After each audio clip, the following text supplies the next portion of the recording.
O ito na nga mga kabatang helmet, dahil nga yung FYP ko or yung timeline ko punong-puno ng issue about dito kay Sex Bomb.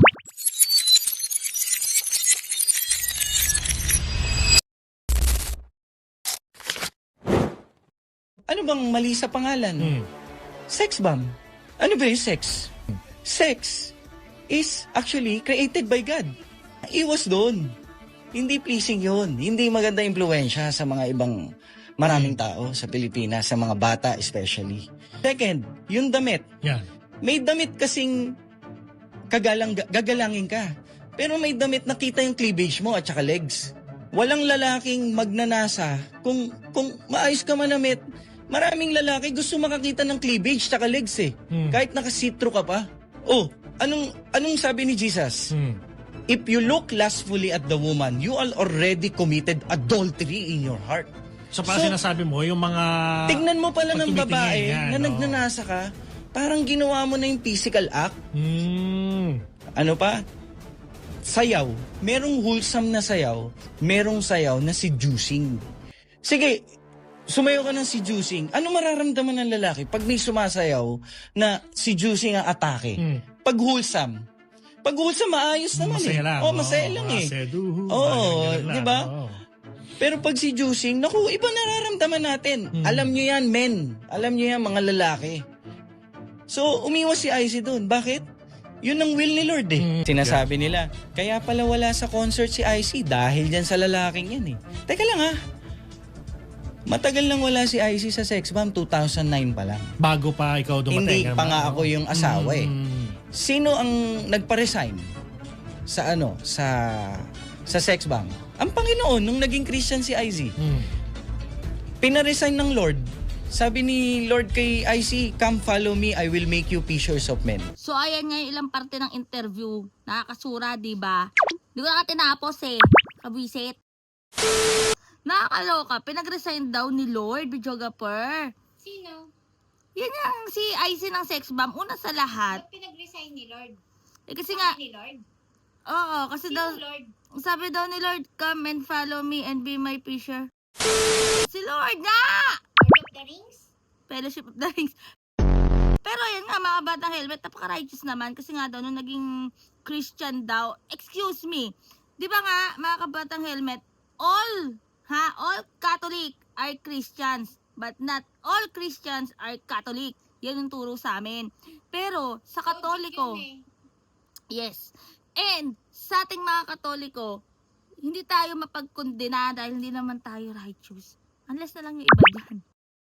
Ang sabi nga daw, yun nga daw pangalan ng grupo na Sex Bomb. Sex bomb. Sex Bomb, you're my sex bomb. Oh, pangalan daw.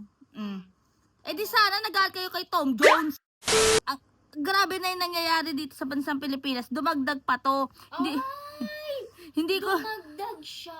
hindi ko, Bakit? kasi nga laos na. Diba ang naisip ko, bakit siya dumagdag? Bakit? Ay, oo nga no. Pagdagdag, gulo. Baka meron tong tinatakpan na issue. Kaya biglang umugong. Kasi laos na to eh. Laos na. Biglang umugong. Pero ito nga mga kabatang helmet. Yun nga daw. Dahil nga daw dun sa pananamit. Kung anong kaetsusan. Pero 2009 pa lang daw. Wala na daw yung IC sa Sex Bomb. Bago pa daw sila naging mag-asawa. Anyway, highway. Pero diba? Sabi nawalan niya. Hindi nga daw eh. Pero ito pang pinakamalupit sa hindi ko talaga nagustuhan. Yung daw mga anak. Yung mga nanay daw, wag daw nagsusuot ng mga plunging or yung nagpapakita ng hubog ng katawan, yung kaloob-looban, kasi daw yung mga junakis nyo or yung mga anak nyo, kasi daw pwede daw yan tigasan or mararamdaman. Baka siya. Ha? Siya yun. Nakakaloka lang mga batang helmet.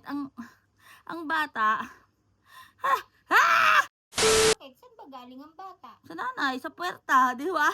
Di ba lumalabas from the placenta itself, sa amniotic sac?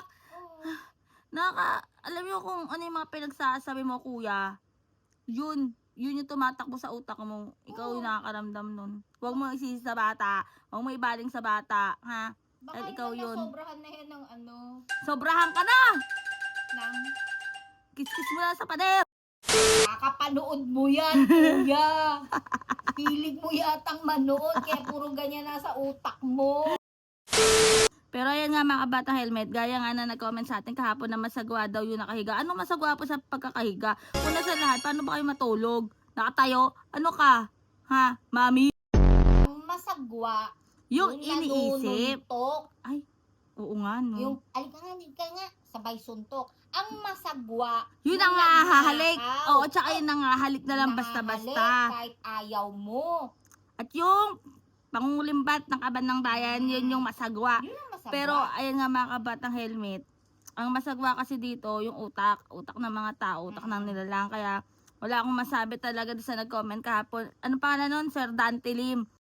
Anyway, Masagwa. pero syempre tanggapin natin yan. Into positive yung comment na yan. Pero salamat ha sa concern na masagwa palang pagkakahiga. Sige, sa susunod po tatayo na lang ako. O sige, Matulog. si Mayora Lenny ay masagwa. Kaya mong sabihin yon? Ba't naman magiging masagwa si Marilyn Robredo?